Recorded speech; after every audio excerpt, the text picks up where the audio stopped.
Welcome to the Explainer. And hey, if you think you know JavaScript, well, you might want to think again.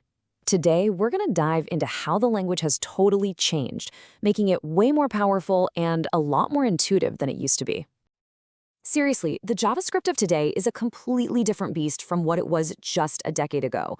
We've made this huge leap from the, let's be honest, sometimes clunky world of ES5 into a new era of cleaner, safer, and just better code. Let's dive in and see how.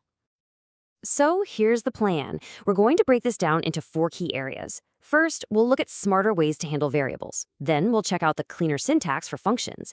After that, modern loops. And finally, we'll see how this all comes together in 2 very different worlds, the command line and the web browser.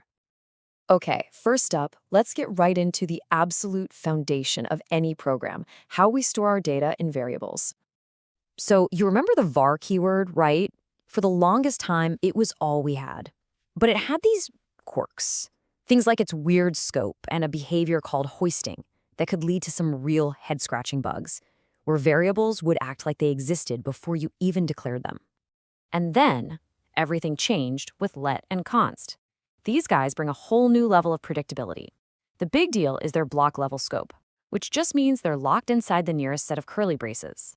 This helps get rid of those tricky hoisting issues we used to have with var. This slide just nails the difference, right? Think of var like a leaky bucket. The variables can just spill out of where you thought they were supposed to be. But let, it's like a sealed box. It keeps your variables exactly where you expect them, which is exactly the kind of predictability we want when we're writing good code.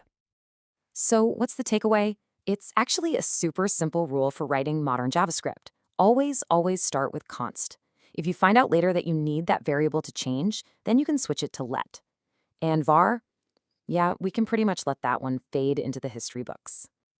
Okay, so we've sorted out our variables. Now let's carry that same idea of cleaner, more modern code over to the next building block, functions. Whoa, look at the difference here. On the left, you've got the classic old-school function, and on the right, the super slick modern arrow function. I mean, look how much clutter is just gone. No more function keyword, and for simple one-liners, you don't even need to type return.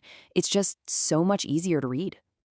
But, it's not just about typing less. The real magic here, the thing that solves one of JavaScript's most famous headaches, is the this keyword. Instead of creating its own confusing this context, an arrow function just inherits it from its surroundings. This makes them way more predictable, especially when you're using them for things like callbacks. And another fantastic little upgrade we got, default parameters. This is so simple, but so useful. You don't have to write those clunky if statements anymore to check if an argument is missing. You just set a default value right there in the function definition. Easy. Okay, now you're going to see these 3 little dots a lot. It's a real game changer, and it basically wears 2 different hats. The first hat, the rest parameter. When you see it inside a function's parentheses like this, it's scooping up an unlimited number of arguments and putting them into one nice clean array for you. And here's hat number 2, the spread operator.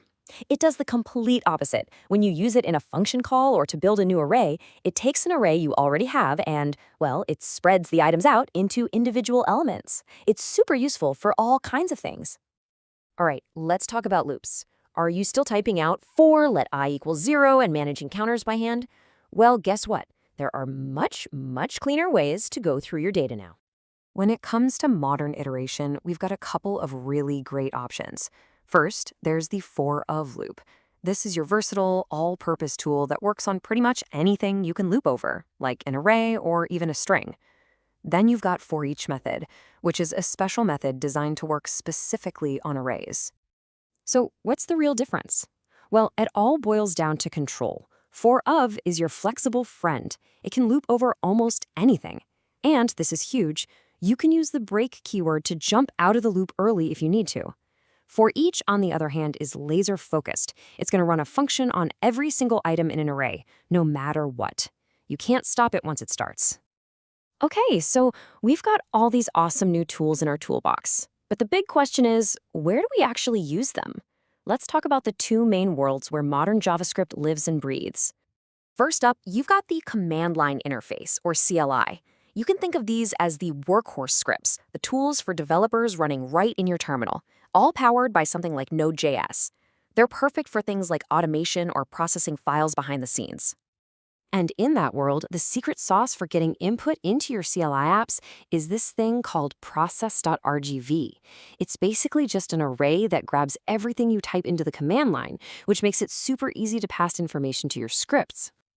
And then there's the world most people think of when they hear JavaScript, the web browser. This is where our code literally comes to life, right? In a visual world of buttons, forms, and interactive elements that the user can see and click on. So which path do you take, a CLI app or a web app? It really just depends on your goal. CLI apps are incredibly powerful for automation and developer tools, while web apps are all about creating those rich, interactive experiences for, well, everyone. And this example just shows it perfectly. We're using the exact same Fibonacci logic in both places. But look at how we interact with it. On the left, it's a simple text command. On the right, it's a full graphical interface with a box and a button. Totally different worlds. And that right there, that's the real power of modern JavaScript. You can write your core logic one time, and then you can deploy it in these completely different environments, from a simple script to a full-blown web application, all using the same language. So there you go. That's our whirlwind tour of what makes modern JavaScript so elegant and powerful. It really just leaves one question, right? Now that you know the tools, what are you going to build first? A quick utility script or an interactive web app? Thanks for watching.